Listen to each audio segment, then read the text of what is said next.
צדיקים אמיתיים שלנו, צדיקים אמיתיים שוכני הפך קדושים אשר עצמם בפרט ובהם הקדוש צדיק יסוד רבי נחמן ולהם מכל חוכמה ונחמן ופגל נחמן מאומן זכותם תגן עלינו כל ישראל אמן. Okay.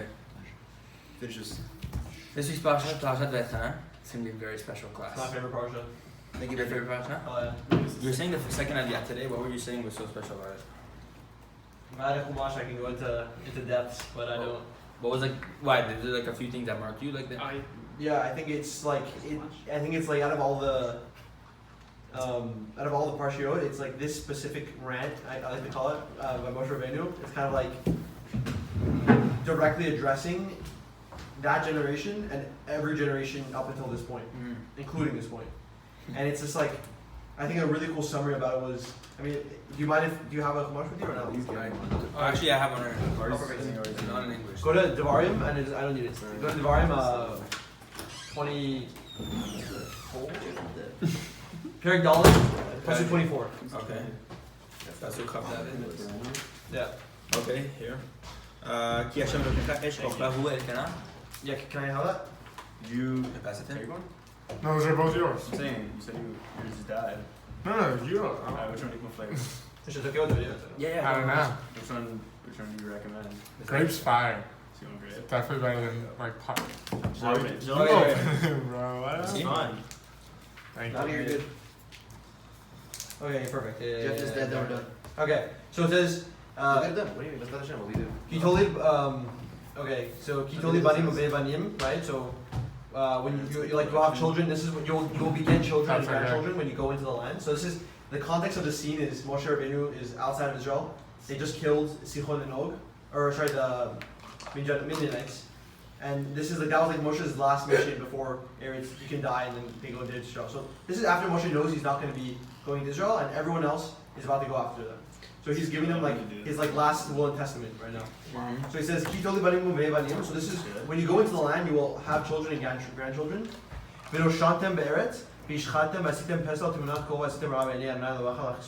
And you will make like and you will remain there and you will make molten images and gods and you will like serve them and you'll be God angry. God will get angry. So Rashi says that and you will remain there is Gematria 852. Rashi Right? says that. Rashi says that. Rashi is Gematria. Rashi says Vinoshantem, and you will remain there. Is 852. The Jews remained in Israel the first time whenever, like right after they passed Jordan, for 852 years. Wow.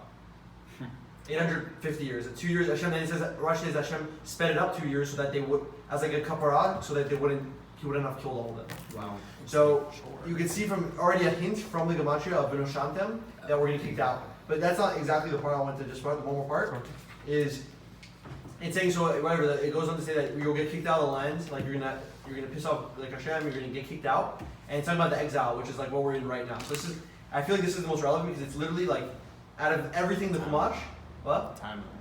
Timeline. Everything the Chumash, it's like this is like talking to like us, right? It says B'tzar lecha u'metzaucha kol adrei ha'ele b'achrit ha'yamim mishafta adonai lecha b'shem b'kolo, right?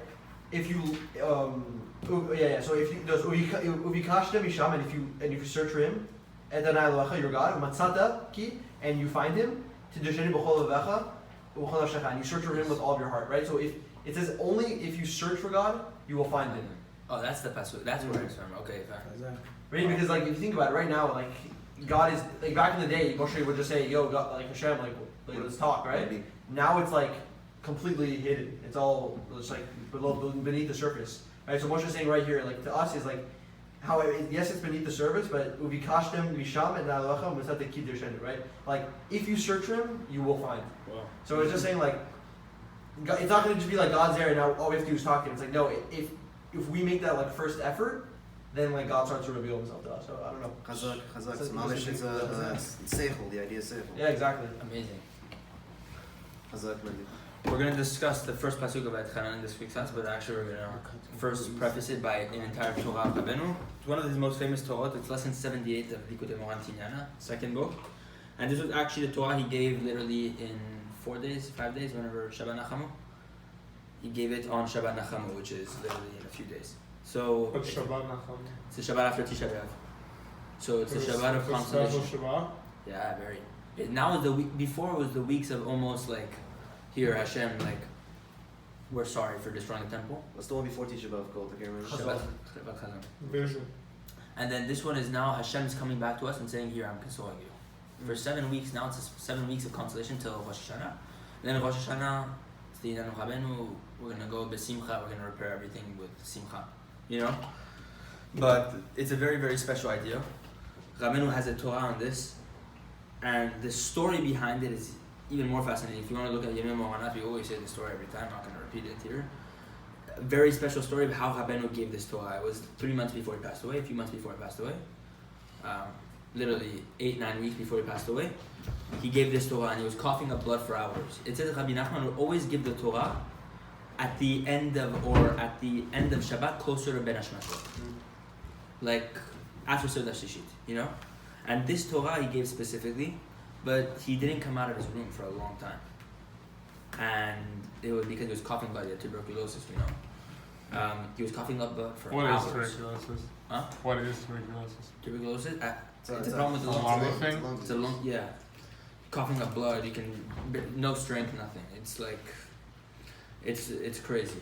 And Rebbe Nachman was coughing up blood for hours and hours and hours to the point where Rebbe Nachman ended up giving a very special Torah. It's actually a very special Torah. I think he gave it Friday night. And that Friday night, Rabbi Natan, I'll give the story anyway. Rabbi Natan came with all the Breslevers, and Rabbi Natan was in Breslev, or Nemirov, I forgot where. And he gathered a troop of Breslevers to come to Rabbi Nachman in Uman, to spend Shabbat by him. And you know, Rabbi Nachman Friday night was the only night of the week where he said, leave me with the simple people. None of my Talmidei Chachamim are with me Friday night. Not even Rabbi Natan? Rabbi Nachman. Rabbi Nachman. Not even Rabbi Natan? Not even Rabbi Natan. We know many different stories. Rabbi Nachman and Rabbi Natan's relationship is very unique. Rabbi Nachman would kick out Rabbi Natan all the time. Rabbi Natan would come to Rabbi Nachman. He'd stay at the front of the door for hours, very scared to go in because he knew the power of Kedusha of the tzadik.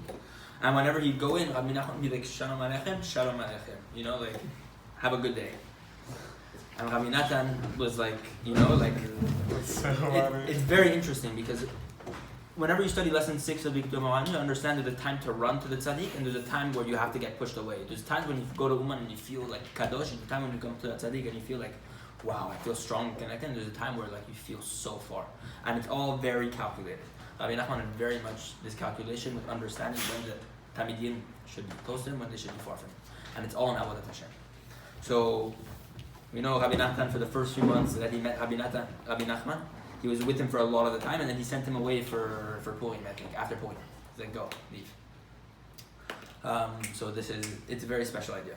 But What is the story? this story. So what happens? Rabbi Natan brings all the Breslevers to Uman for Shabbat, and what do? They pray in the main shul Friday night, so that Rabbi Nachman, whenever they come to him after Friday night for the meal, Rabbi Nachman can keep them away because it's already Shabbat. He's not going to make them travel. So Rabbi Natan almost played the trick, right? He goes to pray in the main shul in Uman, and he comes to the house of Rabbi Nachman with a few people, and Rabbi Nachman looks at them, very angry in a sense, looked like very angry, and Rabbi Natan said he felt the shame of his life. Thought like he could pass away at that moment.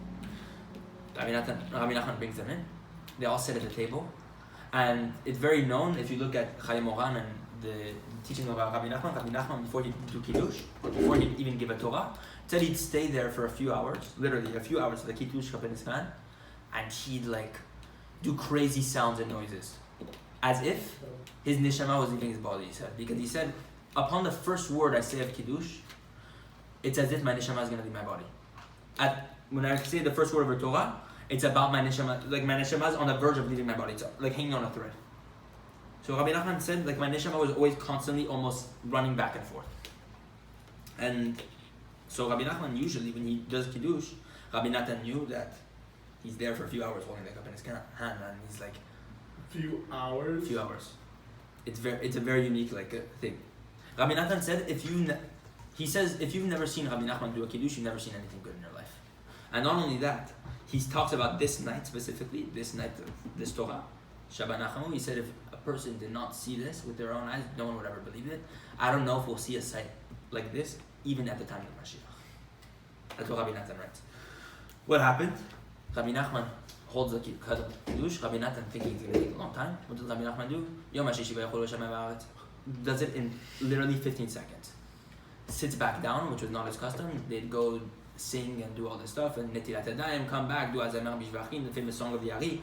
Rabbi Nachman sits down, and no one dares to get up because they're not going to go get up, do Netilat Yadayim when the Rav is sitting down, right? So they all sit down.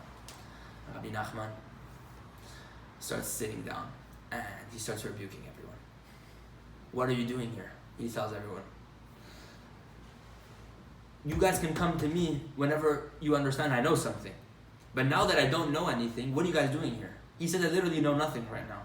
You guys can come to me for a Torah because I have something to share, but now I have nothing to share. I know absolutely nothing, he says. And it's a very unique experience. When Rebbe Nachman said, I know nothing, you look in Likutei Moharan, it's a very unique thing because he says that my knowing nothing is even greater than the fact that I give Torah. Give lessons of Torah. And we know Rebbe Nachman would give lessons, he'd be including Neshemot for the future to the time of Mashiach in his thought. And what did he say? Me saying I don't know anything, I know nothing, is even greater than the opportunity to even speak a Torah, or even greater than the Torah itself, he says. So come to imagine Rabbi Nachman saying, I don't know anything, and he's telling all the students, why are you here? And Rabbi Natan is feeling all the shame. Because he's the one who gathered everything, he's the one who instigated the entire thing. And Rabbi Natan's sitting there, and he's just in absolute shock. Rabbi Nachman goes on, and he starts speaking about the Torah. And he's whispering to himself all this stuff. He's like almost in his own beard. He's going like this, and he's speaking about the tzadik and how the tzadik falls in his level sometimes to go to the level of simplicity, not in Torah, and how the tzadik sustains the world through this. And he goes in through the inyan of Eretz Yisrael, and then goes through all these concepts, which is this lesson we're going to say tonight. And by the end of the lesson, says that at one point, Rabbi Nachman, literally, like his body folded back in half, like over his chair like this, and it said that his eyes like folded up, and he did Aliyah Neshama. His soul ascended. When his soul ascended, Rab Shimon, his attendant, started tapping him on the shoulder, and he's like, or looking at him, and he sees he's on a different planet. Rabbi Natan's like, what are we going to do about that? Rabbi Shimon tells him, relax, leave him here. For minutes this is going on. Rabbi Nachman like this. And what happened? He starts screaming, he wakes up and starts screaming, there's no such thing as despair in the world. And he starts screaming this with all his might. Like singing or screaming? Like screaming it. With kol chazak, with like a strong voice. The famous song in Brazil, if you go to one, you hear this all the time. Rabbeinu sha'ak bekol gadol en shum yehush ba'aram. Rabbeinu screamed with all his might. He roared, it says. En shum yehush ba'aram. There's no such thing as despair. And he gives his entire Torah. He finishes off with this idea of there's no such thing as despair. And then Rabbi Natan, and then he starts blessing everyone. It's good that you're here. It's amazing that everyone's here. And he switches everything on its head. Rabbi Natan, baffled by the entire experience, comes to him the next day, like Sunday, after the entire thing, and brings him the Torah that he had just heard the day before, Friday night. And Rabbi Nachman looks at him and he says, what's this? Rabbi Natan said, look at the page. Rabbi Nachman starts reading it, and because he was so weak at the time, the page falls through his hand and through the window, onto the grass, the lawn. Rabbi Natan goes, picks it up, gives it back to him, and Rabbi Nachman starts reading it. And he's like, where'd you get this from? And Rabbi Natan says, what do you mean? This was the Torah you shared with us yesterday. Rabbi Nachman's response to him, he says, the Torah I shared with you yesterday? He said, that was the Torah I shared to myself yesterday. I had never hit such a low point in my life that those words were encouragement for myself. All the time I speak about Eretz Yisrael was actually because the only azamra, the only good point I could find in myself was that I walked 4 amot in Eretz Yisrael. The only reason why I screamed in Shum Yosh was because I was at the lowest point in my life. I was reaching despair. And I went so low that from that low point, I brought a Torah like this. To tell anyone that ever comes that low or ever thinks he got that low, that no, I'm here with you. So what you wrote down was actually the Torah I spoke to myself, my own consolation. And it's funny because we say Shabbat Nachamu, right? The Shabbat of consolation. That was Rabbi Nachman's consolation on Shabbat Nachamu, this Torah. In it, he speaks about Moshe Rabeinu. Moshe Rabeinu and Eretz Yisrael, why Moshe Rabeinu couldn't get into Eretz Yisrael, or what Moshe Rabeinu, how he asked Hashem to get into Eretz Yisrael, what was the technique used, and very, very deep things. But aside from the powerful story and stuff, the idea of this lesson is about the tzadik lowering his level to a level of simplicity, what we call the level of pustik. It means to be ultimately simple. So that's what we're going to discuss tonight. It's a very, very special lesson.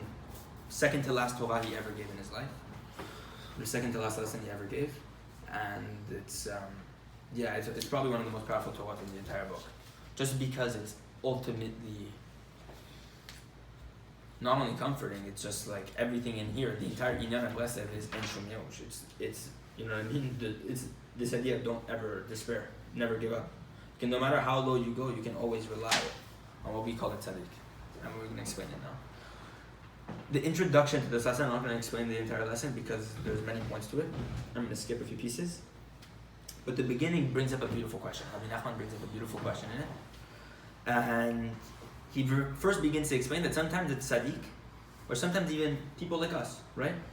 Even people who study Torah, they have to lower their level to a level of simplicity. For example, when we go out to business, right? We're not speaking Torah. Or sometimes when we're speaking mundane conversation, when we're out at lunch, we're not speaking about this, we're speaking about business, we're speaking about the soccer game, or whatever it is. All that simple stuff that's going on means we're separating ourselves from the Torah. But what happens to a person like that? Because Rebbe Nachman brings the question. It's Bitul. It's Bitul Torah, right?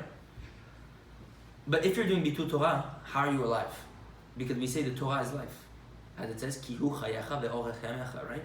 The Torah is your life, it's your length of days. Which means if you're not in the Torah, how are you receiving life? And it's a genius question, actually. People like us, Reshaim even, who are not in the Torah, how do they have life? What's their source if it's not the Torah? Exactly. When you're not in the Torah anymore, when you don't fall under the category of the Torah, what's your source of life? Where do you get it from? It's Hashem's mercy keeping us alive. So he's going to explain a little bit about Hashem's mercy in here. Exactly, he touches upon it. But there's a specific technique which Hashem uses that mercy. How does he exercise that mercy? And he explains it here, but we're not there yet. So he brings up this question, and he says,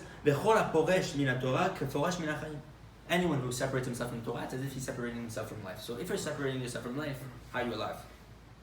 Where's your source? And this is the very big question.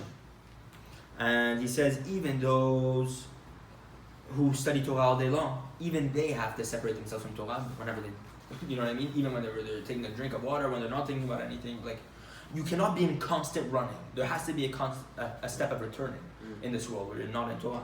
So, what's happening at the time? Oh, it's not even applying to like even Jews. Like the moment we're not Even in Torah, Jews, how are you alive? Yep. So, Rebbe Nachman says, no, it's impossible to stay in the Torah all the time. Impossible. So what happens? And what did he say? And even though the Chachamim say bitula shel Torah zehu kiyuma, even though we say that, like almost like removing yourself from the Torah for a second, bitula shel Torah, like nullifying yourself from the Torah, stepping yourself away from the Torah for a few minutes, zehu kiyuma, this is like what brings it to life. Why? Because sometimes stepping away from it is actually giving you the desire to have love for the Torah whenever you study it again. If you're studying it all the time, it might take away the hava of the Torah or the yirah of the Torah or whatever it is, you know? So sometimes stepping away from the Torah is actually the life source of the Torah. But he says even that, what happens whenever he's stepping away from the Torah? What's the source? The question still exists. And then he goes on to this idea. All the more so someone who has up here very great attainments, one who's attained great levels. What happens to him? A person who's in the Torah all the time. Someone like Rabbi Shimon Bar Yochai, right? What does he do when he's separated from the Torah? We talked about this yesterday. Specifically one who attains the treasury of the king. It's fun. Should we include the Torah that we said yesterday? It's a tiny one. What does it mean, the treasury of the king? The Zohar says there's a treasury of the king, which Rabbi Nachman says is the tachlit of all the Tanugei Olam Haba. It's the purpose and it's the... What? That was a Zohar, so he brought that Zohar to mean that the... So the Zohar explains what the treasury of the king is, but Rabbi Nachman adds on to it in this lesson, what it means to go into the treasury of the king, but he has a lesson here. It's lesson 3, where is it? No, 2, 275. If you guys want to follow along, by the way, just give it a lesson. Yeah, Whatever. 78 of book 2. Do this. You have to follow. You want? 78 of book 2. It's right here. But the Torah 275, where Rebbe Nachman explains what the treasure of the king is. So he's saying even someone like a tzadik who hits the treasure of the king, what happens? We'll give a small Torah. Da, no. This is a different Torah completely. 275 of book 1. Every single mitzvah you do, you create a candle. Good? When a person passes away, if this is a great soul, if the person who passed away had a great neshama, which is very precious in God's eyes, know that this person can then search out God's treasury, the treasury of the king. When a person passes away, if it's very precious before God, if this soul is this person very precious before God, that he has many mitzvot, many candles, he can what? He can search out God's treasury. So what does the Zohar say? What's God's treasury? God's treasury is the place where God stores all the secrets of the Torah, which he says this is the tachlit, this is the great purpose of all Olam Haba. This is the highest pleasure. The pleasure of all pleasures of Olam Haba, this is the treasury of the king. Whoever can see it, whoever can tap into the soul of the Torah, that's the greatest pleasure. What did he say? A person can go and then search out and take whatever he wants in this treasury.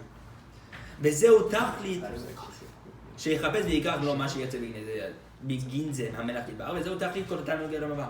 Know that a person can search out all the treasury of the king, and this is the greatest pleasure of עולם הבא. And he continues.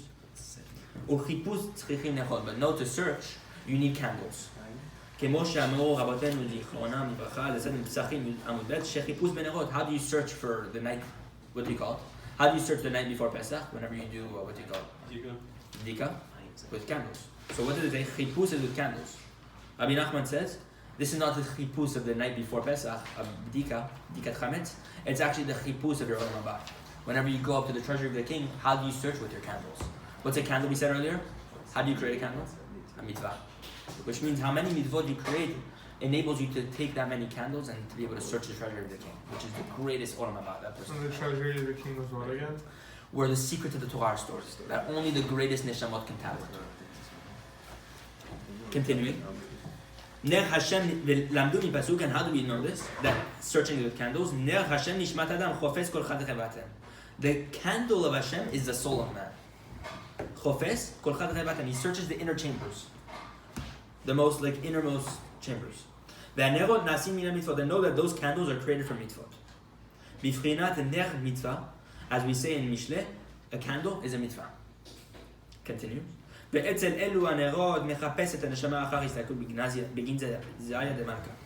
know that next to these candles, how did the person search? He searches with these candles. This soul searches with these candles. And he can search after a person passes away. If it's precious enough before God, the soul, they'll search the treasury of the king.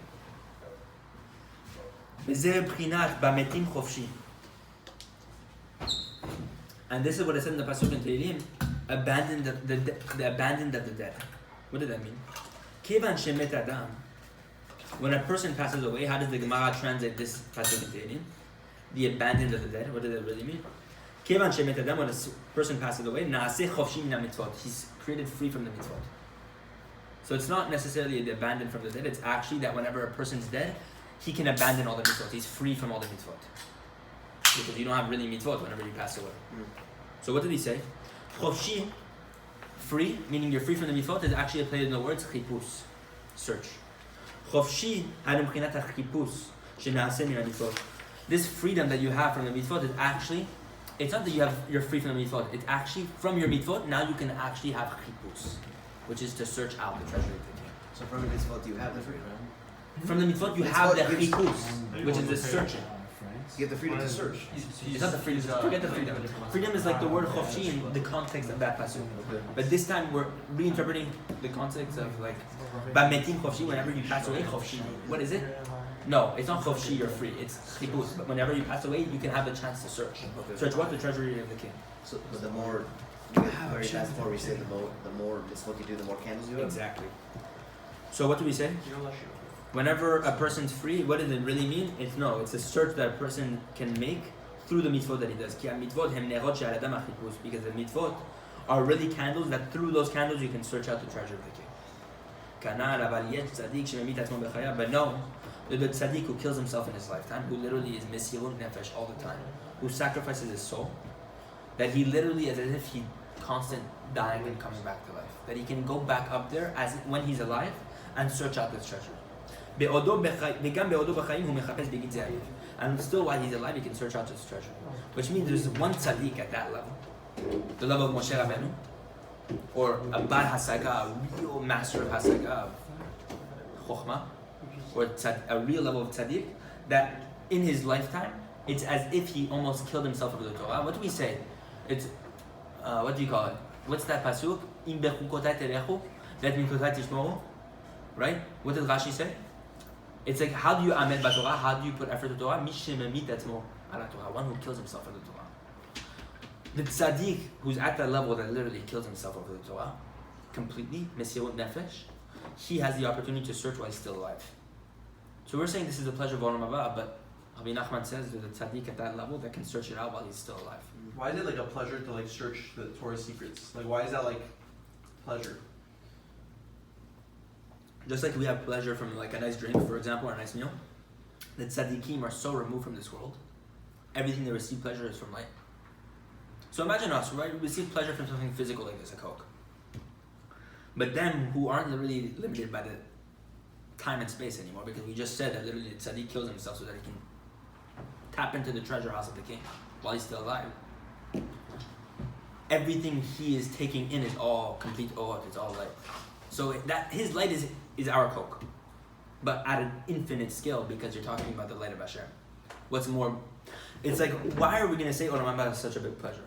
Because when we remove ourselves from this world, when we take away like all the klipot from around our soul, which is all the physicality that we fell into, all we're going to see is our neshama. All our neshama wants is what?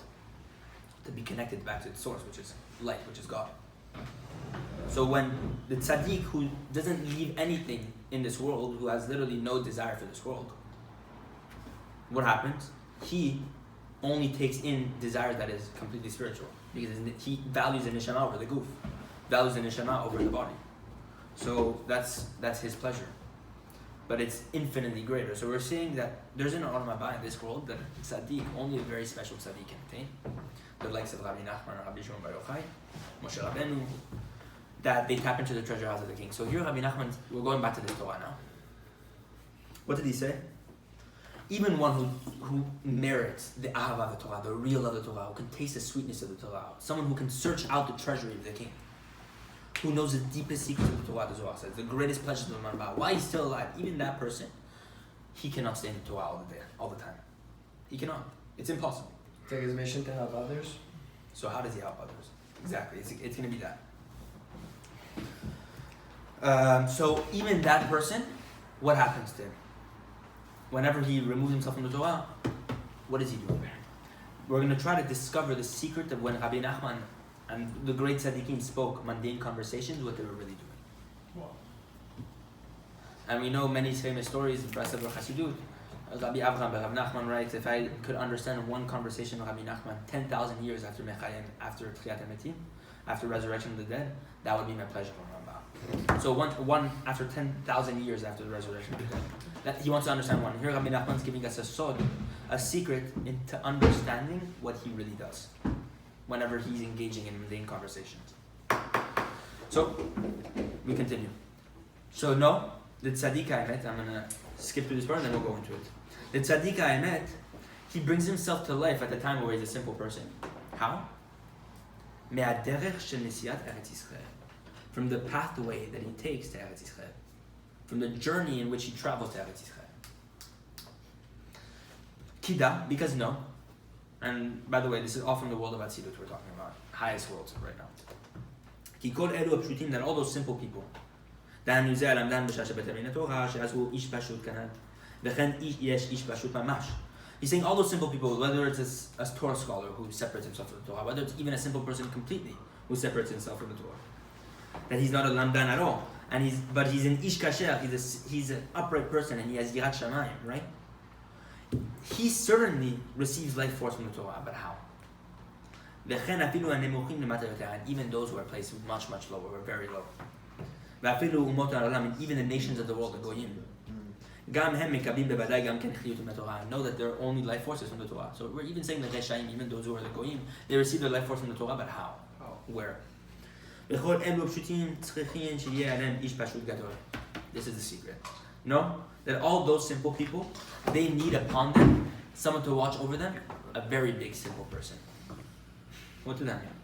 שכולם יקבלו על ידו חיות, that everyone receives through this big simple person, this great simple person, their life.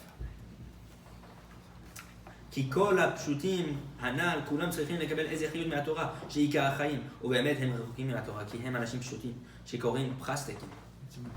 על כן צריכים שיהיה להם איש פשוט גדול שעל ידו הם מקבלים חיות מהתורה. Because no, a person cannot survive without the Torah. So even those people who are not placed in the Torah at the time, whether it's Lamdan, or whether it's a Rasha, or whether it's the Goyim of the world, or whatever, simple person, Yirei Shemayim, when he's away from the Torah, yes, he receives life from the Torah. So what happens? A simple, great simple person, which we're going to explain is the tzadik, must lower his level so that he can bring life to every single person whenever we're away from the Torah. So where do we receive your life force?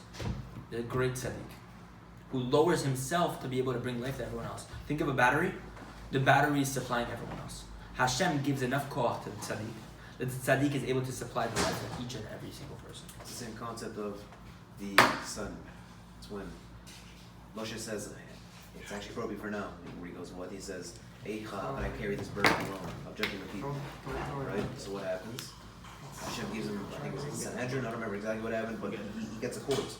I think it's the Zakani, he gets the Zakani corpse. And Moshe's Ruach goes over. Rashi brings down that they all experienced Nebuah for a period of time. Where did their Nebuah come from? Moshe gave them his Ruach. That's what the tzaddik can do. Yeah, well, he's constantly lead tzaddik. The Moshe Rabeinu of the world, there's an ish pashut that has to lower his level. Moshe Rabeinu has to lower his level. Rabbi Shimon, Rebbe Nachman has to lower his level to constantly engage with the world, to bring them all simplicity. You think when Rabbi Nachman was saying to Rabbi Natan, when Rabbi Natan would walk in the house and Rabbi Nachman was playing with the philosopher's chess, what did Rabbi Nachman say? With you I build worlds, with them I play chess. What's the sod behind that? When you understand this, it's saying I'm playing chess for a very specific reason. With you I'm constantly in Avodat Hashem. But with them I'm in constant simchat cholin. I'm in constant conversation, mundane conversation. I'm in the ways of the world. Why? To be able to supply life to each and every single person that exists in this world. Whether it's the biggest rasha, which he called, Rabbi Natan says, those philosophers, specifically Hirschberg, was called the Metzach HaNachash, the forehead of the snake of the generation. He represented the forehead of the snake, the Nachash HaKadmoni, the primordial snake, the one that caused Adam to sin. He was the forehead, he was the Ratzon of that snake. Hirschberg, the philosopher in Uman. Higher than his teacher? Higher than his teacher. Wow, that's crazy. Rabbi Nachman said he was the, what do you call it? He's the Metzach HaNachash. He's the forehead of that snake. Metzach, we know, is the place of the Ratzon, the will of the Ratzon. He's the Ratzon of the Nachash. He's at the highest form of the Nachash. That's crazy. But now we're going to go into it. Kida.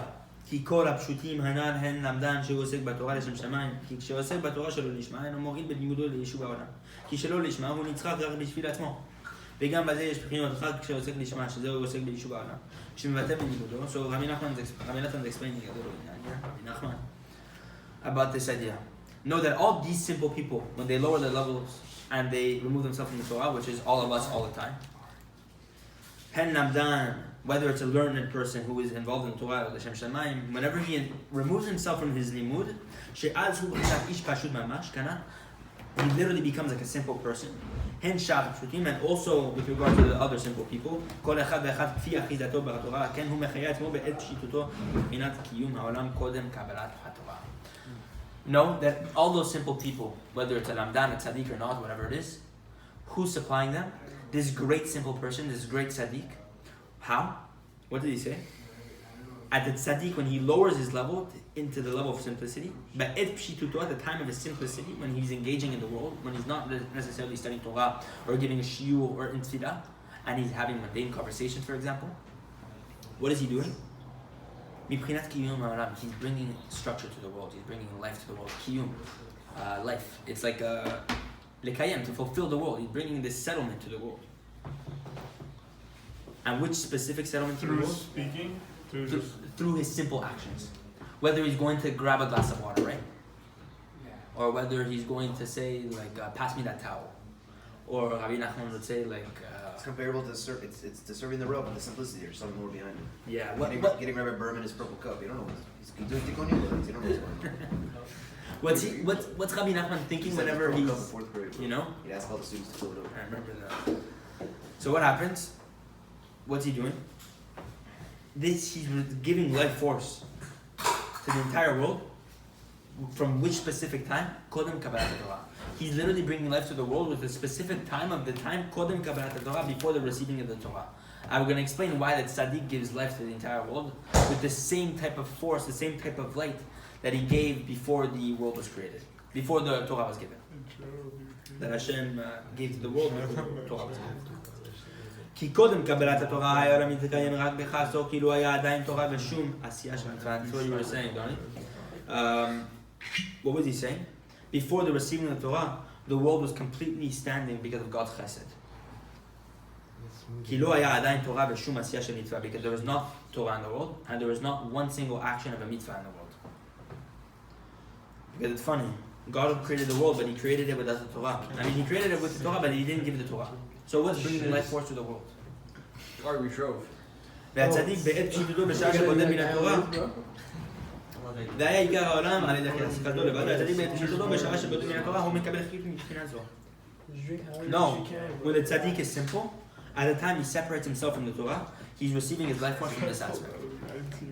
And Rabbi Nachman continues, וזה בחינת אוצר מתנת חינם. This is a very big principle in Torah. This is all the aspect of what we call the treasure house of unconditional gifts. Rabbi Nachman says, how do I bring life to the entire world at their simple action? At their simple action? With the same light and with the same force that the world was created and the same life that the world was given before the Torah was given to the world. Meaning, at the creation of the world, God gave life to the world, and that life to the world was given without the force of the Torah, or a hidden Torah. We're going to explain how. But no, the tzaddik is taking his life force from that time, since before the Torah was given, and he's distributing it to every single person. So he's that aspect of Hashem where he could take from the pure chesed of before the Torah was given. Exactly. What we call the place of Otzar Matanat Chinam, the treasure house of unconditional gifts. Because I have a question for you. If the Torah wasn't given before the... If the Torah wasn't given at the time of Adam Rishon, how is the world standing? Shuvah. There was no Teshuvah. Shuvah was before the Torah. Yeah, but we're saying the Torah... You're saying the Torah has to be the standing of the world. Ki hu chayecha, it's the life of the world. When a person separates himself from Torah, he's separating himself from life. So where's the Torah? Hashem creates the world. He creates Adam Rishon, but where's the Torah? Mercy. What? Mercy. Mercy. It's all chesed. Hashem gave a free gift through which Adam and everyone else could survive for 26 generations till Moshe Rabeinu brought along Torah. Yud-Kei-Vav-Kei. And Yud-Kei-Vav-Kei is the name of what? Rachamim, mercy. Which means what? Hashem is channeling mercy to give and distribute to the entire world. And Rebbe Nachman is saying that tzadik, when he lowers his level to simplicity, he's channeling that same chesed through which God created the world. So what if no one's attached to a tzaddik? You still receive from him. Even so. Which tzaddik? When we say tzaddik, you're referring to Rebbe Nachman? One of them, yes. But the tzadik of Moshe Rabeinu, the level of Moshe Rabeinu, which is not very many. It has to be a tzadik that constantly has to supply the world with life. And he has to be aware of this at the time of his simplicity. He knows himself, he's distributing the life of the world since before the Torah was given, that 26 generations through which God gave the world life through chesed. He's channeling that chesed and distributing it to everyone. How many generations are we? Like 70? What? Since the giving of the Torah. No, probably gonna be a little more. 7. Thousands. No, it's not thousands of generations. Each generation's like 50-something years. I remember I did the math with this my rabbi. We're talking about from Abraham to Noah, his 10 generations, Noah to whatever. No, I remember from Moshe to us was like, No, it wasn't more than 100. No, it wasn't more than like, it's Adam to Noah is 10 generations, Noah to Abraham is 10 generations, and Abraham to Moshe Rabeinu is 6. 26. 26 generations before the Torah was given. That's well. Which means for 26 And generations. we got the Torah in what year? probably good. 2400, something like that. Okay, so A good 200. double that. What? Okay, 26 generations in. But they live much longer. They live much longer. Yeah, that's true. 930 That's true. years. But still, look. That's not like that. 26 generations in was 2,400 years. We double that, okay, to 52 Wait, you're generations. still going off the basis. You're still How not. many years are you saying is a generation?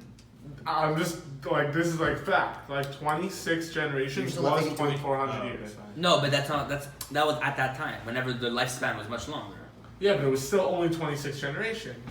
Because idea after of a Adam gener- Rishon passed away, that's finished one generation. But that's 930 years later. So you see how much time is. That's valid. See how much time is like. Noah lived 500 years. 500. I know, but Even you're though saying once they people died. live 80 years, so that's one generation. No, I remember doing this with my rabbi, and it was like 70 something. But that makes sense because if we double it, 2,400, 4,800, let's say we double it one more time, I don't think it's to- possible. I don't know. 70 something generation. I don't believe it. It's a little thin. I don't know. I'm telling you, I've done this math. Do the math on the side. It comes. It's Wait, definitely not more than 150. How many? For sure, it's more than 150. I'll tell you, It's not more than I'll tell 150. you right now. So you do it. No, let's do this after. I don't Now know. it's I like- get You know lost. what year it is today? Ooh. The 2600 Charban. divided by 85. Charbans. So biscuit Tonight, Charbans. bro. It's more like 100. What? Like tonight, it's crazy. Remember talking about him? The milkman, remember? Wow. So Leinu Nishmat the Charban. No way. I had no It's a idea. breast of like capitalists, basically. 30. Should we take a lechaim, a little? I lechaim? was. Go Oh, yeah, ahead. no, 12600. Just a little. Let's Take a say little. because it was at It's fine. 24, we're at So 558. Leinu Nishmat the Charban, biscuit the 30. Charban. Guys, we're doing Rebbe Mimi Nachman. Nishmat HaCharban and Bizkut Rebbe Nachman, Bezat Hashem. And all Moshe, give us a little bracha, Bizkut Rebbe 80. Nachman. No, 41. biscuit Rebbe Nachman.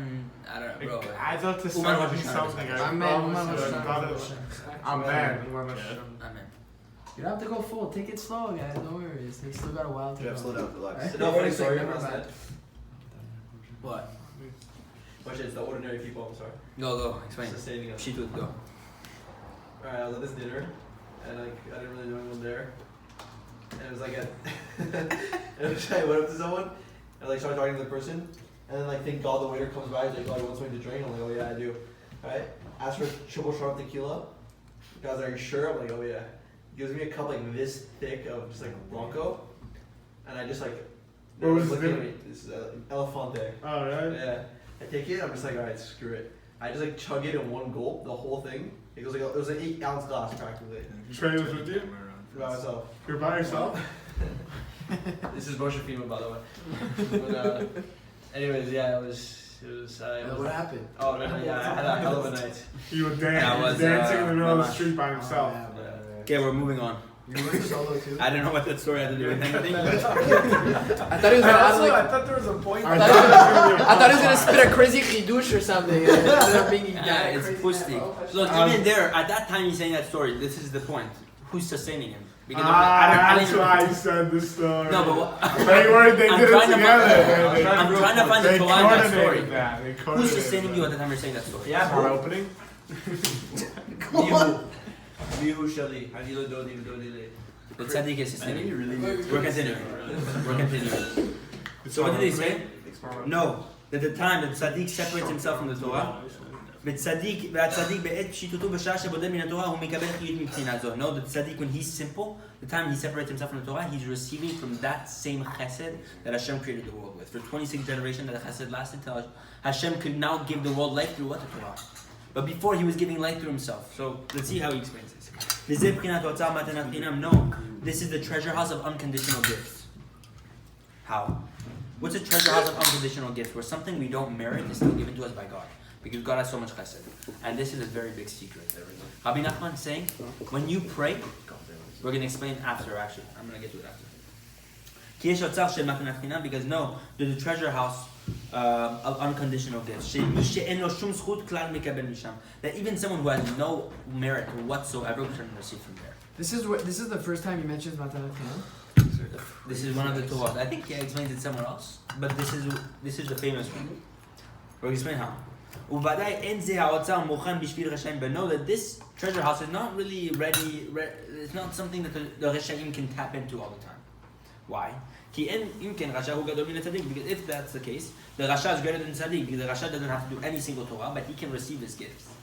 Whereas the tzaddik, he's constantly earning schut, and yet he can receive the same gifts that rasha does. So what does make the difference between the rasha and the tzaddik?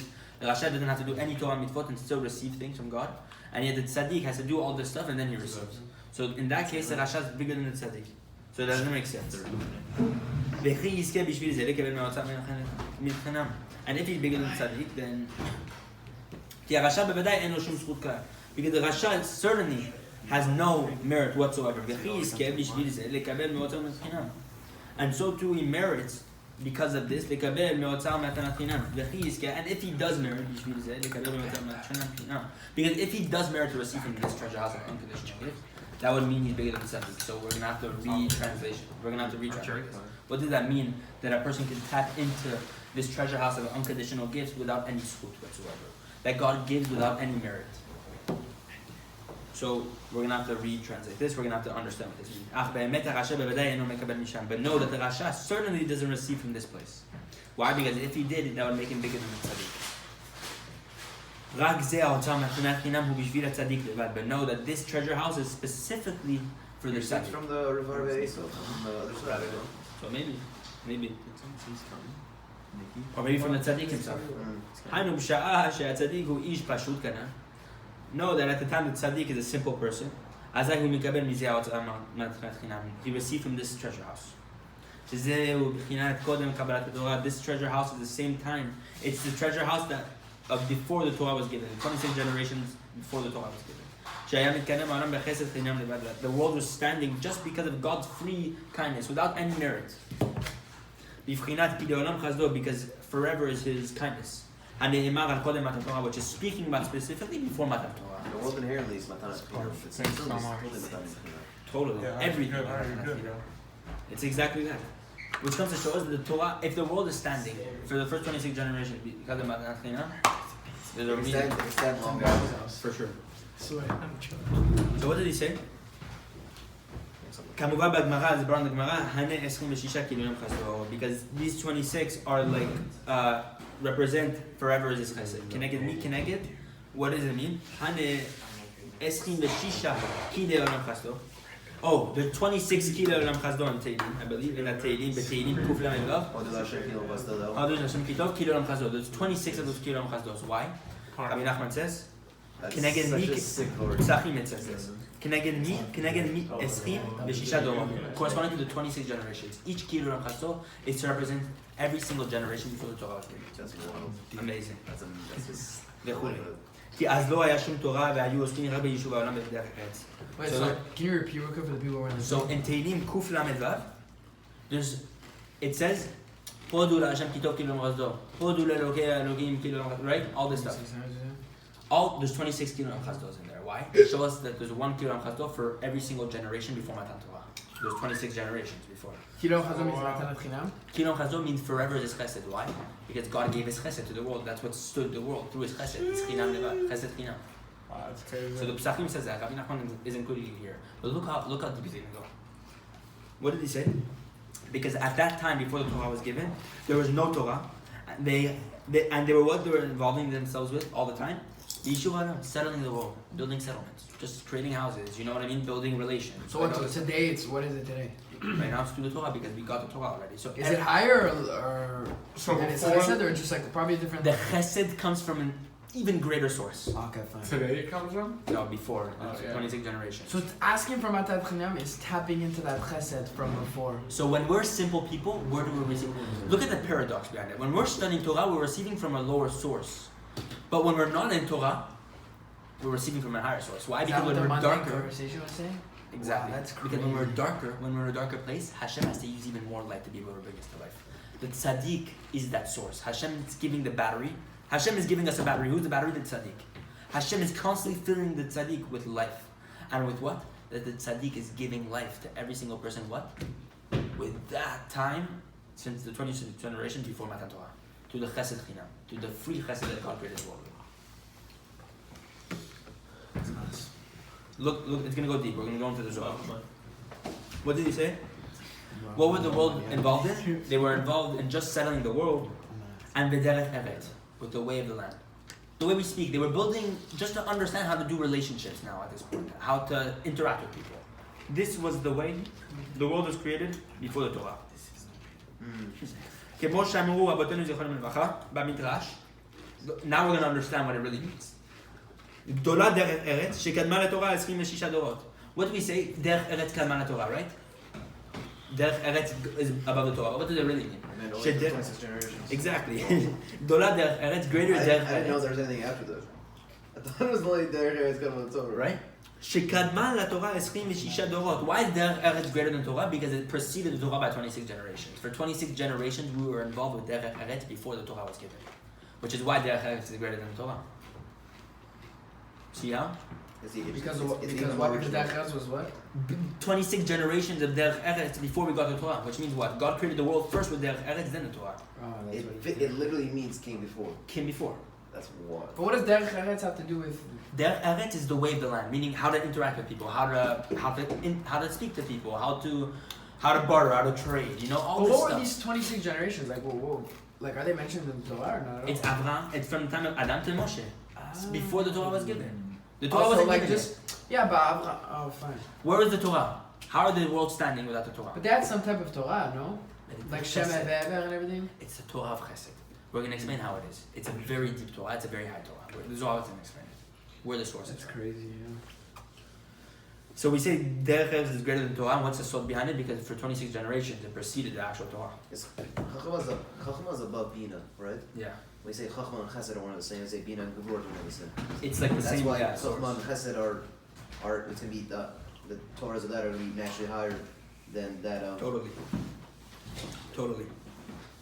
ואז היה עיקר קיום העולם על ידי חסד חינם בלבד, because at that time the world was standing just through free חסד. ובאמת, בוודאי גם אז הייתה התורה מציאות, כי התורה היא נצחית. But no, Rebbe Nachman is changing something, he's changing everything up now. No, in truth, before the receiving the Torah was certainly there. You can find the Torah. How? Because the Torah is always victorious. It's eternal, which means before the Torah, we know the Torah. Before the world was created, we know the Torah was also created. We say 2,000 generations before, 2,000 years before the world was created, the Torah was created. Which means the Torah is hidden somewhere, but where is it? Where is it? We're saying God's supplying the world with life just through His own. So what was before the 2000 years? Tohu Vabohu, all these words that the Arizal explains, very deep Kabbalistic stuff. But what did he say? The Torah was also found those 26 generations, but where was the Torah? Now Rabbi Nachman is going to explain.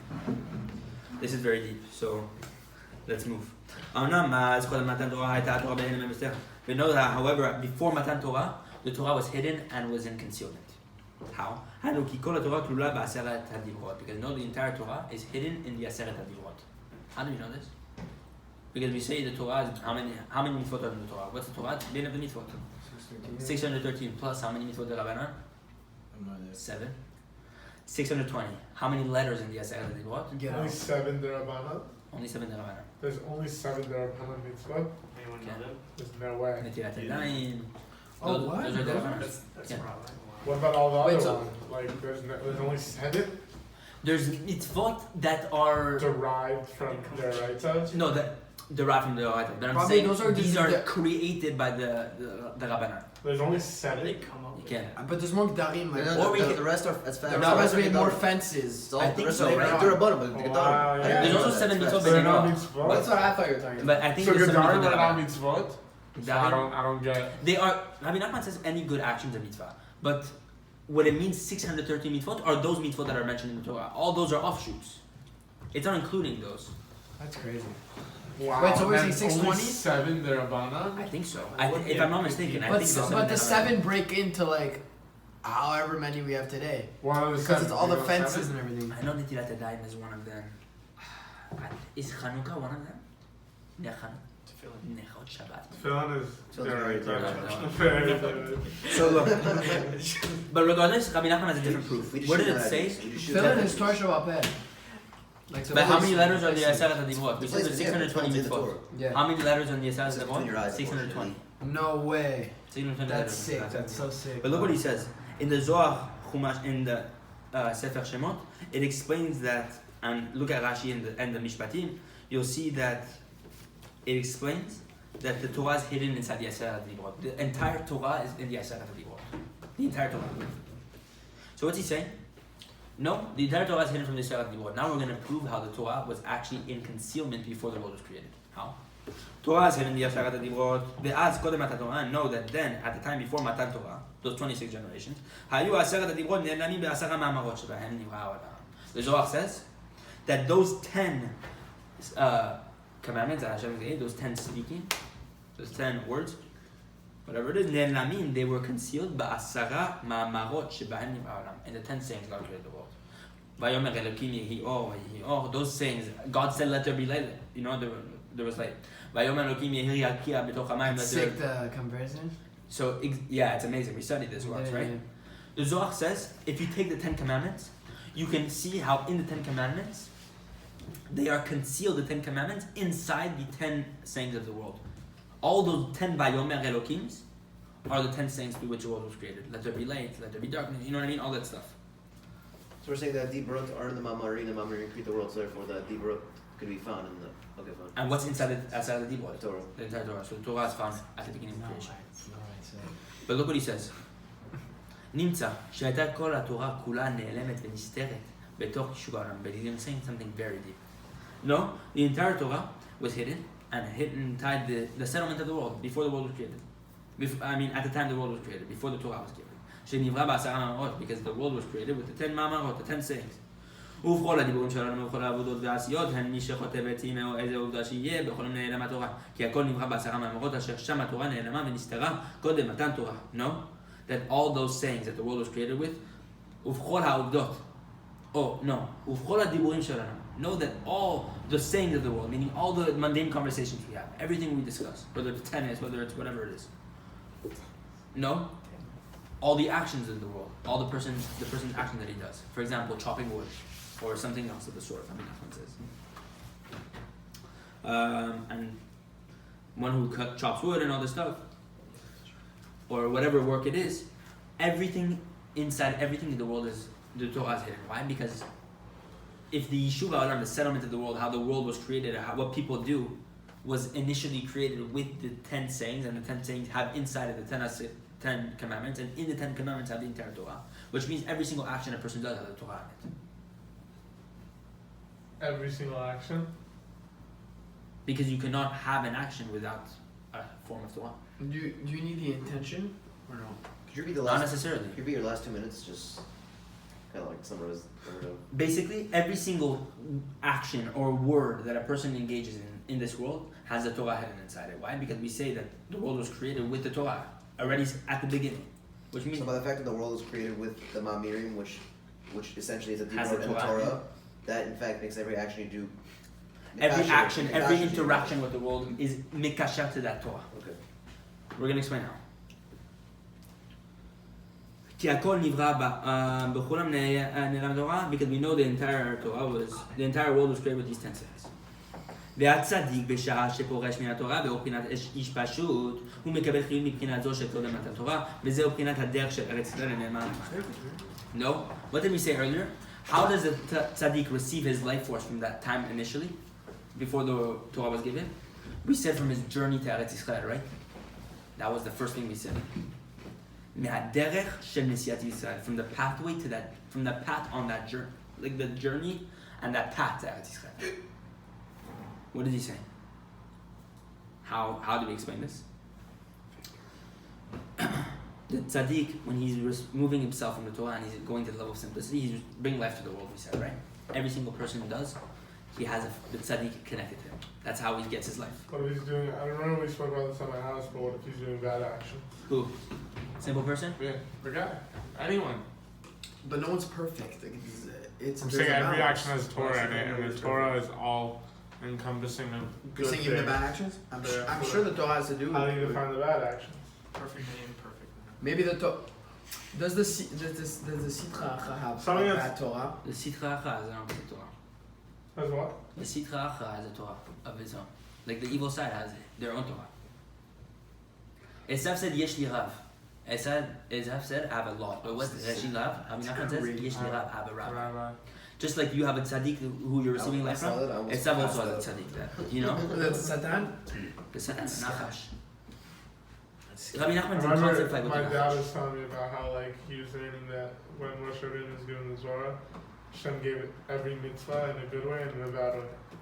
Like a good Exactly. way and a bad. we say, בצדיקים ילכו בם ופרושים יקשתו בם. So it doesn't make it necessarily like good that there's Torah and everything, does it? What's the beauty? The Mashiach, just like Rabbi Levi is talking about each other, just like Rabbi Nachman, their entire inyan was to find the good in every single person, to find the Torah in every single action. The Mashiach's entire thing, he's going to find the Torah in every single person. He's going to show that even when we fell, we were still doing Avodat Hashem. Not when you're going to sin, Chas v'Shalom, because then you're receiving a life from the other time, from the other side. But when you're not intentionally doing something, when you're not necessarily doing things with bad intentions, right? Where are you seeking your life for? There's a Torah hidden in there. Even a Torah hidden in the worst places, what we call the places in the Komam and Tunafim, specifically where there's places of sexual impurity, and specifically where there's what? Idol worship. How do we know that? Where is the Mashiach born? From which initial union? David and Bathsheba. Oh. But before that, Lot. Lot. And after that, Yehuda and Tamar. Yehuda and Tamar was. Wait, what are these examples? Where's the Mashiach? Where's the source from? Where's the Mashiach born from? The union between Lot and his daughter. Which that's incest though. How can that be? Whoa, why is that where? Come to show you the Don't Torah. actively be The greatest Why is Torah. that where Mashiach comes from? Lot, from Lot and that daughter is actually the ancestor of the Mashiach. That Not the way, lineage yeah. is what caused the Mashiach. Because from Lot and that daughter, they have what you call it. They have all this stuff. Tamar, You see the lineage? That's the way it works. The Arizal says the Mashiach comes from that thing. Why? Because if what happened, the Arizal explains something beautiful. He says if Which relationship is this? what? Lot and his daughter? Lot and when Lot escaped from Sodom, right? Lot escaped from Sodom. Right, his daughter's They thought the world was destroyed, so they were in a cave.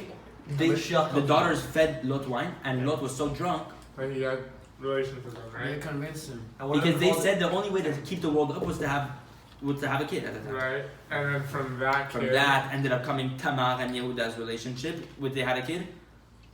What do you call it? Who did they have from that union? Peretz, right? Peretz. And then Peretz, from that thing comes Ruth and Boaz, and then Ruth and Boaz, David, and then David from Mashiach. Even Ruth and Boaz is an interesting one also. That was a 1 in a million chance. Yeah, just the way the Mashiach soul, the greatest soul is coming from. Where is he coming from? From the worst place. Name your daughter. Which comes to show you, there's even a Torah that's so high, it can only come from the darkest place. Can you imagine that? That's why Rebbe Nachman, he gave a word that no one else heard. The Mashiach's parents are going to be I. What did he say? They're going to be so. Why? Because from all the generations, like. He's saying the Mashiach himself. Everyone thinks the Mashiach is going to. I mean, you're just beard. just look at his ancestors. Exactly. Not that they were we can't judge, but like through the stories, it seems like they were like going through different challenges. Exactly. Where is he coming from? And we say, Rebbe Nachman Hardship. said his parents are going to be so. They're not going to be that religious. don't they come from him though? Doesn't he say Mashiach comes from him? He's from the David line, no? He is from the David line. So Wait, he said the but Mashiach is going to come Are, from the fruit we of don't the know but it's about just any student. Rabbi Nachman's kids, or is the lineage like cut off? We don't know really anything. Also interesting. I don't know. But I the don't know. lineage couldn't have cut off because Mashiach comes I'll from He him. had daughters. Rabbi Nachman said he had a son, and he said his son was the soul of Mashiach. He Amen. said his son What do you call him? Shlomo Ephraim. He said he was the Mashiach, but the generation wasn't worthy. The son passed away within 6 months. He said you're gonna have to wait at least 100 years, at least. Okay, that's good. Good We lord. passed 100 years. At least. We're ready. We're been ready, man. So Rabbi Nachman Or writes maybe down 1800 something. what? 1800 I something. want the cups to 1800 come back to life. 1805 or 6 he passed away. Every word. Yeah, something around there. Something around there. Dude, Oh, Rabbi what Nachman you're is saying? is so No, Rabbi sick. Nachman 1810, but his son passed away The before gospel that. was sick. Rabbi Nachman said, Is your dad what did he say? So this is never Mashiach. I don't know. If it's- Cup skirt. But anyways, We're talking about the darkest place is good. why are the darkest places the Mashiach going to come from? The Arizal says because in the darkest places the Satan will never think there's a soul that big. So the Satan doesn't even look there. And from that place there's a soul that's so big. from the union of Lot and his daughter, that ends up coming through there that the Satan never even thought about, that is a Mashiach. Why? Because from the darkest of places, and we're going to explain where, from the hidden It's the place. same thing with where Moshe was born in the palace. Not born in the palace, but he's raised in the palace. Exactly. Right under Paro's eye, and you see Exactly. From the greatest Torah, from the darkest of places comes the greatest Torah. Which means when we're at our lowest point, at the level of simplicity, what's sustaining us? The greatest possible Torah, which is God's chesed. Can you see? It's even bigger than the Torah itself, because we say Shekadma derech eretz haTorah. Why? Because derech eretz, this chesed that God gave to the world, preceded the Torah by 26 generations. That's such a sick Right here, the Midrash Rabbah. Gdola derech eretz shegamar haTorah 26 dorot. Great is derech eretz than the Torah. Greater is that it preceded it by 26 generations. How do we know? Because it preceded it by 26 generations. Torah came 26 generations after derech eretz. They really cut out the rest of them. They never Who is told us the first sign of Derech Eretz? Meaning derech eretz is not what we think of derech eretz. Derech eretz is the way we interact with the world. What does it mean derech eretz? The way of the land. They were establishing the way of the land, not to murder. When Cain killed Hevel, we understood that is not derech eretz, right? We're building the definition of derech eretz for 26 generations. That was the first murder ever in the world. Of course, and we're understanding from that you can't do it, right? We're building what it means to have derech eretz. Yeah, right. We continue. בזה בחינת הדרך של ארץ ישראל הנאמר למעלה. No? That the tzadik, before, where did he get his life force? This time before Matan Torah. And what did we say? Where does he receive it? Specifically from the journey and the path that is to Eretz Yisrael. What does that mean? But Baal Shem Tov never went to Eretz Yisrael. You're right. But even he was still going to Eretz Yisrael when he was John and The Baal Shem Tov, that's the story with the wild story. all his books, that stories and that. הדרך של ארץ ישראל למעלה וצדיק מחיה עצמו בעת פשיטותו משם כי עיקר כוח קדושת ארץ ישראל הוא על ידי בחינת כוח מעשה והגיל לעמו לתת להם נחלת כהן. Why? Because he says the tzaddik receives his koach from the journey to Eretz Yisrael. Think about it for a second. What did he say? Derech Eretz, right? Derech Eretz, literally translated, is not the way of the land. The Derech Eretz Yisrael. the way The on path their way. the path Wow. to Eretz Yisrael. The tzaddik for 26 generations before, the world is sustained through what? The pathway to Eretz Yisrael. Because what are we understanding from here? The tzaddik's receiving his koach, his life force, to sustain the entire world from Eretz Yisrael, the pathway to Eretz Yisrael. Why? That we said above. Because no, the strength and the holiness that is derived from Eretz Yisrael, comes from this pasuk. The strength of his actions he told to his nation. This is God, right? God has told us the strength of his actions to us, the greatness of his ma'asav, his actions. To give for them a portion of nachalat goyim, like how do you say? What's a nachala? Portion. A portion, right? Of the goyim, of the nations. Teilim Kuf Yud Aleph.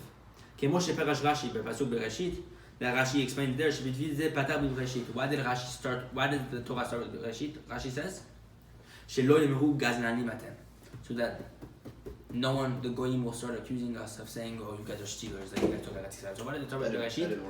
God created the world, and because he created the world, he has the power to distribute whatever he wants. And because he has the power to distribute, we deserve Eretz Yisrael. We can conquer from whoever we want, because God decided that way. But Rebbe Nachman is going to take a sword on why the word, Wait, first word is Bereshit. I'm a little confused, right? So from Derech Eretz Yisrael, the tzaddik gains his power. From the But he pathway said to Eretz it's Yisrael. from Eretz Yisrael, though. It's not from the Derech. That's what I said. From the pathway to Eretz Yisrael. But he said Eretz Yisrael gives it off, though. You're right, it's the koach of Eretz Yisrael, but it's the journey to Eretz Yisrael to which you're attaining. It's the effort that you're putting in that you And Moshe, I go on an LL flight, I get there in 10 hours. You can go there, but you might never step in it. What flight you get in there that gets you in 10 hours? What about? Well, I don't yeah, understand. what's your point? And Moshe, I did like really bad things in Express Israel. Like, I don't feel like I did holy stuff. So you're not stepping in Eretz Yisrael? You never stepped. Is it The very realistic? groups Yeah, that were you the telling me Gemara that said there's says- melachim that were like under. There's like melachim under your feet. You never actually stood into Eretz. You can be in Eretz Yisrael without being in Eretz Yisrael, and you can be in Eretz Yisrael without being in Eretz Yisrael. Does that make sense? You said the same thing twice. Yeah. No.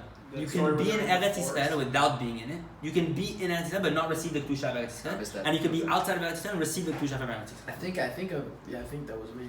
But to be in Eretz Yisrael and to receive the Kedusha of Eretz Yisrael, that's the highest level. Yeah. What did he say? The Torah starts with the word Bereshit. What does Rashi say? Why did it start with Bereshit? Because God created the world to show us what? That he can give and distribute, take away whatever he Why wants. did Rebbe Nachman want to go, like, be buried in a shop? He didn't want to. Why didn't he want to? He said people won't come to my kever. I'm in Eretz Yisrael. I need people to come to my kever. Why? It's not only that, is that I asked you, remember I asked you this one? You're like, Why would only they come to this the guy? times of Mashiach is going to be nice. Yeah, what was that? Only in the times of Mashiach.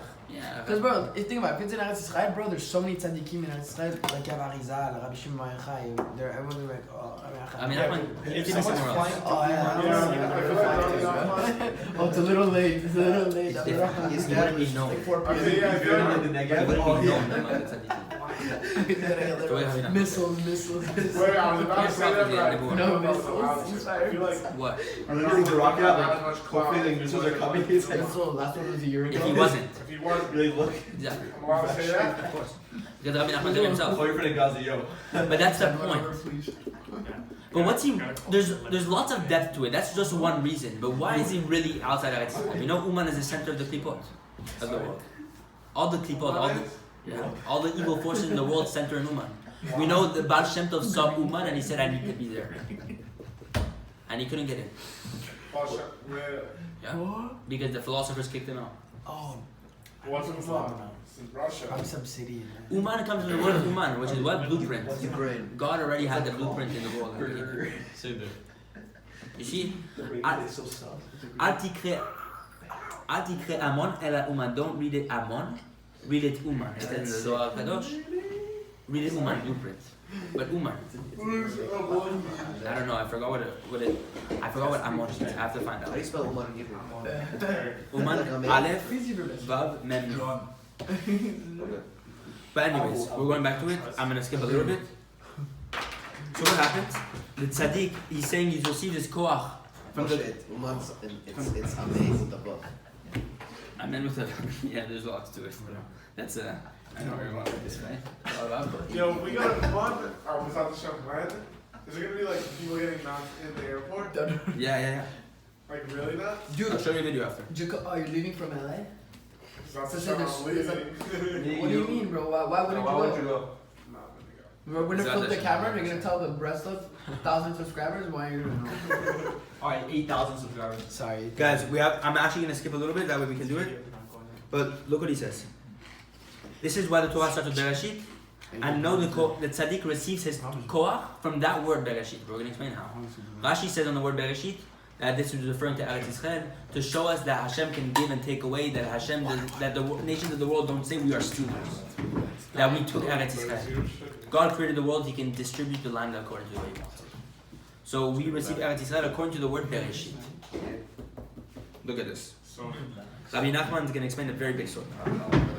Take off your So just like Hashem Yitbarach created everything, know that with His will He can give us whatever He wants. Including Eretz Yisrael. נמצא, we find, שעיקר כוח ארץ ישראל הוא מבחינת 10 מאמרות שבהן נברא מעולם. Know that the strength of Eretz Yisrael comes from the 10 sayings through which the world was created. You said this, no? We're explaining now, continuing. שהוא מבחינת כוח מעשיו, which represents the strength of his actions, as we said earlier. כוח מעשיו הגיד לעמו, the strength of his actions, he said to his nation, לתת להם נחלת גויים, to give them a portion of the nation, meaning Eretz Yisrael. Meaning through the strength of his actions, which what he told them, which is the 10 מאמרות, I told you my actions, ויאמר אלוקים יהי all this stuff. With that, what? לתת להם, I can give you guys נחלת גויים, the portion of Eretz Yisrael. Why? Because through the 10 sayings, because I created the world, I can distribute the world according to the way I want it. This Now- is Rashi. Rashi is like taking that, but Rabbi Nachman is including that pasuk to understand. What did he say? Through this, Yisrael were able to conquer in Eretz Yisrael. And also here, outside Eretz Yisrael, Nimtza b'chinan, we also find this aspect. Because Yisrael is a holy nation. And sometimes they go to a place that's very, very far from the holiness of Eretz Yisrael. And I'm reading in English, and we'll go to the place in Hebrew at the end. For example, a place which was at the beginning conquered by the Goyim, and now it's in the possession of what we call, what do you call it? Something, and now, also now it's very far from this possession, and in the possession of someone very holy. So we can find places in the world which are very far from Tusha, for example, a church, right? Hashem or whatever it is. Yo, can I get a little side note now? Yo, BB this past week at my house started a Yamach Shemo chant. Are you there? He just started chanting. רחוק מאוד מקצת ישראל בישראל, והיא לשם וחושבים למקום מגדין אותו שהיא מקום ישראל. שזה גם כן מבחינת ארץ ישראל. No, what's also Israel? When Am Yisrael, the holy nation who represents Eretz Yisrael, they take over a place which was by the Goyim, which is this bad place, and they conquer it and they make it theirs. For example, making a property which was initially used by some Rasha and building a Bet Knesset over it, or building a home, which you plant a mezuzah on. You know what I mean? Which you put a mezuzah on. That's conquering and creating Eretz Yisrael. No, Rebbe Nachman says that is Eretz Yisrael also. Also the Kever Tzadik, no? Yup. As for all those people that have problems traveling from Eretz Yisrael to Uman, now they exactly what you said. It's not even a problem. Think about it. A Kever Tzadik becomes Eretz Yisrael because whenever such a great person is buried in a random piece of land, especially not in Eretz Yisrael, and like makes the entire land Eretz Yisrael. Exactly. Makes it kosher. So what happens? שזהו גם רוינת היצל והיו יכולים גם לומר את זה מתם שבקשתם בזה המקום שלנו ולכם האכל על ידי כוח מעשה בלי בחינת עצמם הרעות על ידי זה יש לנו רשות לכבוש כל עלמות וקדושות בקדושת ישראל. No, Rabbi Nachman says because God said I give you my strength. כוח מעשה והגיד לעמו, the strength of his actions he said to his nation. No, because of that, from that pasuk we can derive the fact that anything that is initially in a goy's property, we can conquer whatever we want and make it holy into the aspect of Eretz Yisrael. Anything we conquer, which we have the power to conquer, whatever it is, to go and take away, you know what I mean, to take our land, any land, even outside Eretz Yisrael, very far from Eretz Yisrael, even something that's very impure, we can make it Eretz Yisrael. I mean, Nachman says from that we can understand that they can say you are stealers, but from the first word of Bereshit we understand that God created the world, we can take back what is ours. Continues. אך על ידי כוח מעשה בחינת המעמוד, על ידי יש לנו רשות לכבוש כל העולם ולקדשו בקדושת ישראל. We can sanctify it in the holiness of Israel. כי הוא יתברך ברע because God created it. או יצנון את העולם. With his will he'll give it back to us. He can give it to us. Now we continue. We find that the 10 sayings that inside it have hidden the path to B'derech Eretz, the path of the way of the land, really Derech Eretz Yisrael. The journey to Eretz Yisrael. Hainu beYishuv ha'olam. Inside it we have the idea of settling the world and all this stuff. The Chesed. Ki b'hem nivra ha'olam. Because through this the world was created. Hem derech le'Eretz Yisrael. This is all a journey to Eretz Yisrael. No, derech Eretz. Yishuv ha'olam. Like interaction with the world. Yishuv ha'olam, settling the world, building homes, all this stuff is an aspect of creating. Derech le'Eretz Yisrael. A journey to Eretz Yisrael. Why? Because when we do that, we're sanctifying the world. Everything that we come in contact with, we're saying making the mundane into Eretz Yisrael. Exactly. But I don't see that in like a regular conversation. How is that? It's just because maybe it's just Jewish and Jewish people just talking makes it to like... Totally. Is that it is? No, but when you're in a... It means, yes, it's exactly that. It's like, yeah, I mean, even when you're there, your neshama is illuminating a lot of lights. It's, you're Am Kadosh, you're a holy nation. And because you're a holy nation, you're able to illuminate this Kedusha Eretz Yisrael. So it says like, even us were able to make, that's good. That's hard. It's hard to think of, you know? It's hard, for sure. Especially for like, we think so, we're low, you know? Definitely. But imagine having that kavanah. Rather, you know. So, בזה בחינת דרך ארץ. היינו שהוא דרך ונתיב לארץ. What's דרך ארץ? The way of the land. It's דרך ונתיב לארץ. It's a way and a path to the Eretz, Eretz Yisrael. Derech Eretz is a way and a path to conquer and to make that thing into Eretz Yisrael. That interaction you have with the Goy, to make that Eretz Yisrael also. He continues. היינו לארץ ישראל, כי דרך ארץ שהוא יישוב העולם שנברא בעשרה מעלות, זה בעצמו דרך ונתיב לארץ ישראל כנען, וזהו דרך ארץ, היינו דרך לארץ ישראל כנען. ובזה הדרך ארץ, היינו דרך של ארץ ישראל, שהוא בחינת אדם מערות, והיינו מהעולם ששם נעלמת התורה, שבזה היה לנו מקיים בחסדו, עשרה ושלושה דורות, שקודם מתן תורה, בזה בעצמו תצדיק מחיה את כמו בפשיטותו שאינו עושים בתורה. Know that tzadik receives his life from all these great aspects. כי אז הוא מחיה עצמו בבחינת התורה שנעלמת בתוך העולם וכל הדברים וכל העובדות שנבראו בעשרה מעלות ששם נעלמת התורה. The tzaddik is receiving his life force from every single thing in the world. When he makes himself simple, he receives his life from that chesed which God created the world, right? And in that chesed God created the world, we have everything in it. Why? Because in that chesed, God said the 10 sayings, right? In the 10 sayings, we have the entire Torah. And inside the entire Torah, we understand that it has everything, all the actions are under this branch of Torah. So the tzaddik brings everything to Bashut, and with that Bashut, he's tapping in to the aspect of chesed. To that chesed, which encompasses everything. Right. especially there to the Eretz Yisrael. There's a pathway to the Eretz Yisrael. So what did Rebbe Nachman say? I received my koach from. I received Rebbe Nachman my. only took 4 steps, man. Stop. No, he took more. But after 4 steps, he said I can go. He's like, alright, let's go. I read that. The guy with him was like, No, his attendant's like, no, we're yeah, staying. he's like, no, we're not It's crazy because I told you about how Rebbe Nachman was like, didn't like put up a fight. He said, Yeah, "I was put up staying." He never put up a fight. Every time his attendant wanted to go somewhere, he said, okay. His Much attendant was greater Rabbi place than Shimon. the Kotel. I don't know what his attendant was. His attendant was Rabbi Shimon, Moshe? What? Yeah. Go to all of them. I think he went to Rabbi Shimon Bar Yochai, but he heard the thing. You went to Arizal? The Arizal. Yes. Down into Markham. You went to the Kotel? You Went went to to the the Kotel. Kotel? I don't think so, no. Actually, no, he went It's hard to get to to the Did he go to Kotel. It's hard to get to the Kotel. I forgot. I have to look at So the you were whole against the story. Kotel? No, it's hard to get to the Kotel back then. Oh, wow. I think it was like Different journeys. I don't know. I don't know if he went to Yerushalayim. We might have. way before, a But couple thousand years. The main story of his journey to Eretz Yisrael begins. It's in Meron. It's in Meron specifically. It's by Rabbi Shimon. That's the main story. That's where he got the secret of Uman Rosh Hashanah. I need Meron. Rabbi Nachman said, I got the secret of Uman Rosh Hashanah in the cave in Meron. What's the secret of Rosh Hashanah? Ah. The redemption. Anyways, I'm skipping a little bit and we're going to the main point. Oh, sorry. My bad. Mazel tov. Is that the shot? I didn't ruin Put the that in your pockets, bro. You know what Joe sounds like? Aye.